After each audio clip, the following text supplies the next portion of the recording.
SG Consultancy Services. Study MBBS in Russia, Philippines, Uzbekistan.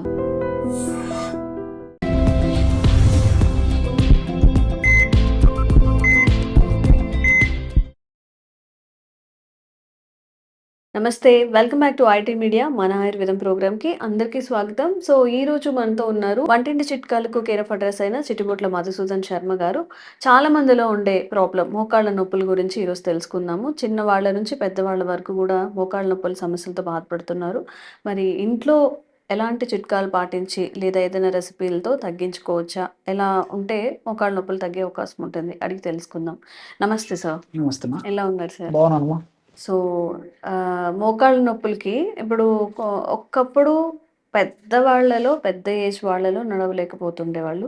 ఇప్పుడు early 30స్‌లో కూడా మోకాళ్ళ నొప్పులని అందరూ అంటున్నారు. సో దీనికి ఏదైనా ఆయుర్వేదంలో మంచి పరిష్కారం గాని, తగ్గడానికి ఒక చిట్కా గాని చెప్పండి. చాలా చాలా ఉన్నాయమ్మా.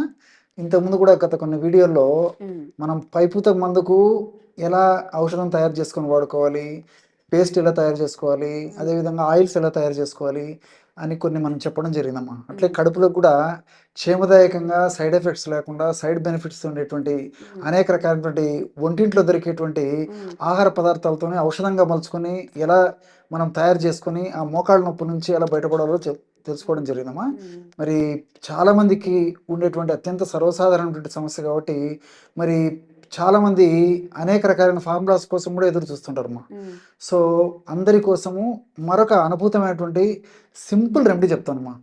ఇది కూడా అన్నీ మనకు తెలిసినటువంటివే, అన్నీ మనకు దొరికేటువంటి పదార్థాలే. తెచ్చుకోవడం సులువు, తయారు చేసుకోవడం సులువు, వాడుకోవడం సులువు, రిజల్ట్స్ కూడా సులువుగా వస్తాయమ్మా. అది దీని యొక్క ప్రత్యేకత కూడా. ఎలాగంటే అమ్మా, పుదీనా ఆకు దీనికి అవసరం అమ్మా. పుదీనా మీరు చాలా ఆశ్చర్యపడతారమ్మా. సడన్గా పుదీనా అంటే ఏదో రుచి కోసము, సువాసన కోసము మనం ఒంటి ఆహార పదార్థ ద్రవ్యంగా వాడుతుంటాం, కానీ ఈ మోకాళ్ళ నొప్పులు కూడా చాలా అద్భుతంగా పనిచేస్తుందమ్మా పుదీనా. దాంతో యాక్చువల్గా ఏమంటే మెంథాల్ అని చెప్పేసి ఒక కెమికల్ కూడా తయారు చేస్తారు. అది కూడా పెయిన్ రిలీవర్గా వాడుతుంటారు. ఈ యొక్క పుదీనా ఆకులను తెచ్చుకొని శుభ్రం చేసేసి, అంటే కడిగేసేసి, అదేవిధంగా తుడిచేసేసి బాగా ఆరబెట్టేసేసి పౌడర్ తయారు చేయాలమ్మా. సో పుదీనా ఆకును ఆరబెట్టేసేసి పౌడర్ తయారు చేసుకొని 25 గ్రామ్స్ తీసుకోవాలి. అట్లే శొంఠి పొడి అమ్మా. శొంఠి పొడి కూడా మనకు మార్కెట్లో దొరుకుతుంది. అదేవిధంగా శొంఠి కొమ్ములు దంచి మనం తయారు చేసుకోవచ్చు. సో ఆ శొంఠి పొడి ఒక 25 గ్రామ్స్ తీసుకోవాలి. అట్లే నల్ల జీలకర్ర అమ్మా. సో జీలకర్ర 2 రకాలు. సార్ మామూలుగా వాడేటువంటి జీలకర్ర అందరికీ తెలిసినటువంటిదే. ఆహార పదార్థాల్లో వంటకాల సువాసనకు, రుచి కోసము ఏమో జీర్ణశక్తిగా ఉపయోగపడేందుకు మనం ఈ పోపుల డబ్బాలో ఈ యొక్క మామూలు జీలకర్ర పెట్టుకుంటాం అమ్మా. సో ఇక్కడ ఈ యొక్క ఫార్ములాకు వాడుకోవాల్సింది నల్ల జీలకర్ర. నల్ల జీలకర్ర కూడా మనకు మార్కెట్లో దొరుకుతుందమ్మా. నల్ల జీలకర్ర తెచ్చుకొని శుభ్రం చేసేసి పౌడర్ లాగా తయారు చేసుకొని ఒక 25 గ్రామ్స్ నల్ల జీలకర్ర తీసుకోవాలి. చివరగా మిరియాల పొడి ఒక 10 గ్రాములు తీసుకోవాలి.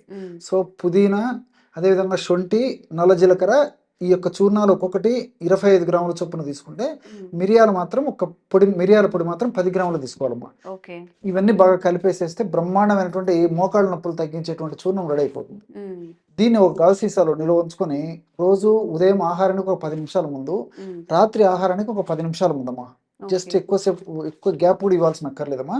జస్ట్ ఒక 10 నిమిషాల ముందు ఒక 50 ml వాటర్లో 2 గ్రాములమ్మా, అంటే ½ టీ స్పూన్ కంటే కూడా కొద్దిగా తక్కువ. సో వాటర్లో కలిపి తీసుకోవాలి. ఈ విధంగా ఉదయం ఒక్కసారి, రాత్రి ఒక్కసారి క్రమం తప్పకుండా ఈ యొక్క ఔషధాన్ని ఈ పద్ధతిలో వాడుకోవడం వల్ల మోకాళ్ళ నొప్పుల సమస్య చాలా త్వరగా, శీఘ్రంగా, సత్వరమే తగ్గేదానికి అవకాశం ఏర్పడుతుందమ్మా.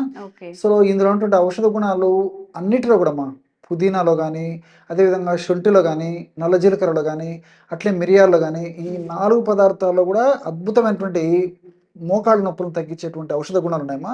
అంతేకాకుండా మోకాళ్ళ నొప్పులు వచ్చినప్పుడు ఏం జరుగుతుందంటమ్మా, ఈ మోకాళ్ళ భాగంలో ఉన్నటువంటి కీళ్ళలో ఉన్నటువంటి కణాలు దెబ్బతింటాయి, అదేవిధంగా ఆ ఎముకల కణాలు దెబ్బతింటాయి, ఆ ప్రాంతం నుండి కండరాల కణాలు దెబ్బతింటాయి.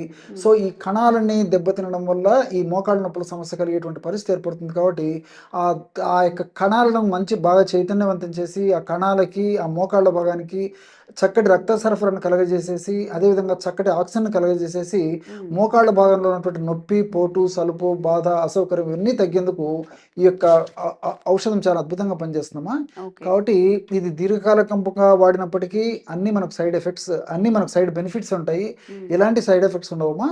కాబట్టి ఈ విధంగా తయారు చేసుకునేటువంటి ఔషధం అయిపోయిన తర్వాత మళ్ళీ ఫ్రెష్గా తయారు చేసుకుని వాడుకుంటున్నారమ్మా. ఎందుకంటే ఇది దీర్ఘకాలం పాటు మనం నిలువ ఉంచడం వల్ల ఇందులో ఔషధ గుణాలు కోల్పోయేటువంటి అవకాశం ఉంటుంటుంది. కాబట్టి మరి నేను చెప్పినటువంటి పద్ధతిలో తయారు చేసుకొని అయిపోయిన తర్వాత మళ్ళీ ఫ్రెష్గా తయారు చేసుకోవాలమ్మా. ఏదైనా చూర్ణ ఔషధాలంతా తయారు చేసిన తర్వాత ఒక 2 మాసాలకు మ్యాక్సిమం అంతేమ్మా, 2 మాసాల లోపల అయిపోయి చేసుకోవాలి. 2 మాసాల తర్వాత మళ్ళీ ఫ్రెష్గా తయారు చేసుకోవాలమ్మా. లేట్ అయిన కొద్దీ ఔషధ గుణాలు తగ్గిపోయేటువంటి అవకాశం ఉంటుంటుంది. కాబట్టి మరి ఈ పద్ధతిలో వాడుకోవడం వల్ల చాలా చక్కటి ప్రయోజనం చేకూరుతుందమ్మా. సో ఇవన్నీ ఇంట్లో తయారు చేసుకోలేము, బయట ఏదైనా స్టోర్స్లో రెడీమేడ్గా దొరుకుతాయని కూడా చాలా మంది అడుగుతూ ఉంటారండి. దీనికి ఏదైనా ఆల్టర్నేట్ అనేది బయట దొరుకుతుందా? చాలా ఉన్నాయమ్మా. సో ఈ ఔషధం వాడుకుంటూ కూడా ఇప్పుడు మనకు దొరికేటువంటి ఆయుర్వేద ఔషధాలు కూడా వాడుకోవచ్చమ్మా. లేకపోతే కేవలం ఈ యొక్క ఔషధం వాడుకున్నా సరిపోతుంది.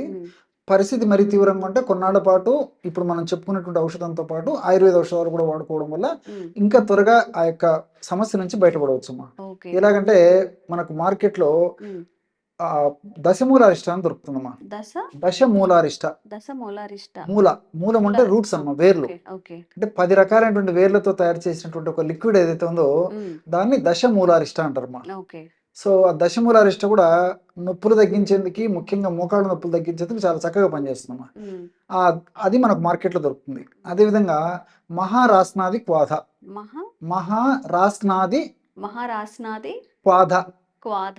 రాసన అంటే మనం ఏదో తాగే రాసన అనుకుంటామా, మనం మామూలుగా ఈ డ్రింక్ రాసన అనుకుంటాము. రాసన అని ఒక మూలికమా, ఒక వేరు. మహారాస్నాది క్వాధ అమ్మా. ఇది సంస్కృత పదాలు కాబట్టి కొంచెం అలానే ఉంటాయా, ఆ నేమ్ తోనే ఉంటాయా? అదే నేమ్తో దొరుకుతాయమ్మా. అందుకే ఫస్ట్ది దశమూలారిష్ట. దశ అంటే 10, మూల అంటే వేర్లు, 10 వేర్లతో తయారు చేసినటువంటి ఔషధం కాబట్టి దశమూలారిష్ట. మహారాస్నాది క్వాధ, రాస్న అనేటువంటి ఔషధం ప్రత్యేకంగా దాన్ని ఎక్కువ భాగం ఉపయోగించేసేసి తయారు చేసినటువంటి లిక్విడ్ ఏదైతే ఉందో దాన్ని మహారాస్నాది క్వాధ అంటారు. క్వాధ అంటే లిక్విడ్ అనే రూపంలో చెప్పుకోవచ్చమ్మా. కషాయం క్వాధ మనకు లిక్విడ్ రూపంలో దొరుకుతుంది. సో ఈ 2 లిక్విడ్స్ దశమూలారిష్ట ఒక 10 ml, మహారాస్నాది క్వాధ 10 ml, 20 ml అయింది కదమ్మా. 20 ml నీళ్లు కలిపేసేయాలి. మొత్తం 40 ml మెడిసిన్ అయిపోతుంది. 40 ml ఒక్క డోస్కమ్మా. అంటే ఉదయం ఆహారం తర్వాత ఒకసారి తీసుకోవాలి, రాత్రి ఆహారం తర్వాత ఒకసారి తీసుకోవాలి.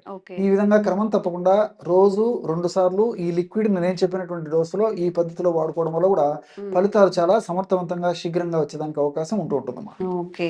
సో ఎవరైనా కానీ మోకాళ్ళ నొప్పులతో బాధపడుతూ ఉంటే సార్ చెప్పిన పుదీనా, శుంఠి, జీలకర్ర ఇవైతే చెప్పారో అవి చేసుకోవచ్చు. లేదు మేము చేసుకోలేమన్నప్పుడు ఆయుర్వేదిక్ స్టోర్లో కూడా ఈ 2 ఔషధాలని వాడుకొని మీరు మోకాళ్ళ నొప్పుల నుంచి బయటపడచ్చు. ఇంకొన్ని ఆరోగ్యపరమైన చిట్కాలు మీకు అందిస్తూనే ఉంటాము. Thank you sir. Thank you so much.